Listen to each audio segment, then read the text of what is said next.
Hello friends, I Priya Rathore. Welcome you all on behalf of Guru KPO. Today I am going to deliver a lecture on pulse chase electrophoresis. First we know what is electrophoresis. Electrophoresis एक ऐसा procedure है, एक ऐसी technique है जिसमें कि charge molecules को हम सेपरेट कर सकते हैं, जैसे डीएनए, आरएनए, प्रोटीन्स. सेपरेशन किसके बेस पे होगा यहाँ पे? According to their size and when we apply a electric field. मतलब किसी भी इलेक्ट्रिक फील्ड को अप्लाई करने के बाद पे किन्हीं मॉलिक्यूल्स को उनकी साइज के अकॉर्डिंग सेपरेट करना इलेक्ट्रोफोरेसिस के थ्रू किया जाता है. पल्स चेज इलेक्ट्रोफोरेसिस क्या होता है? अगर हम नॉर्मल इलेक्ट्रोफोरेसिस की बात करते हैं तो उसमें जैसे हम एग्रोस जेल इलेक्ट्रोफोरेसिस लेते हैं, वहां पे 16 kb या उससे भी कम साइज के डीएनए मॉलिक्यूल्स या डीएनए पार्टिकल्स को सेपरेट कर सकते हैं.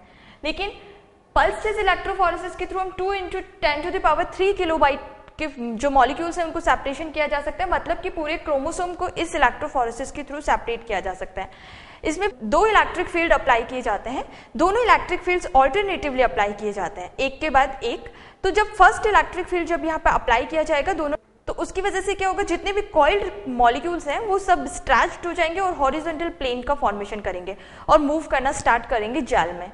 इसके बाद में जब सेकंड इलेक्ट्रिक फील्ड अप्लाई किया जाएगा, फर्स्ट इलेक्ट्रिक फील्ड इंटरप्टेड हो जाएगा. इसकी वजह से जो भी मॉलिक्यूल्स अभी तक मूव कर रहे हैं वो अपना डायरेक्शन चेंज कर लेंगे. दोनों इलेक्ट्रिक फील्ड जो है वो क्योंकि 1 by 1 ऑल्टरनेटिवली एक दूसरे को दिए जा रहे हैं, तो इसकी वजह से जो इलेक्ट्रिक फील्ड है या जो जेल है हमारा मीडियम है उसमें कुछ कॉन्फर्मेशनल चेंजेस होंगे. इन चेंजेस की वजह से जो लार्ज मॉलिक्यूल्स हैं वो स्लोली मूव करेंगे और जो स्मॉल मॉलिक्यूल्स हैं वो इजीली फास्ट मूव करेंगे. ऐसा इसलिए होता है क्योंकि उनका साइज छोटा होने की वजह से उनको मूव करने के लिए स्पेस ज़्यादा मिल जाता है.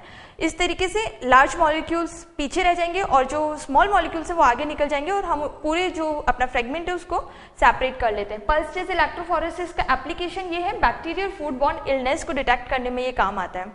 जैसे अगर किसी भी पर्सन को फूड पॉइजनिंग हो जाता है तो हम उसमें से सैंपल लेते हैं, उसका पल्स चेज इलेक्ट्रोफोरेसिस करवाते हैं. अगर हम एग्जांपल लें साल्मोनेला का, तो यहाँ पे XBA1 जब सेपरेशन हो गया उसके बाद में ये रेस्ट्रिक्शन एंजाइम अप्लाई किया जाता है, जिसकी वजह से कम 15 फ्रैगमेंट्स डीएनए के हमें मिलते हैं, जिसकी साइज 25 किलोबाइट से 680 किलोबाइट तक होती है. इससे होगा ये कि ये जो सैंपल्स हैं इनको हम कंपेयर करवाएंगे उस सैंपल से जो कि उस पर्सन से लिया गया है जिसको कि फूड पॉइजनिंग हुआ है. अगर दोनों सैंपल्स में पैटर्न सेम आता है मतलब कि फूड पॉइजनिंग इसी बैक्टीरिया की वजह से हुआ है.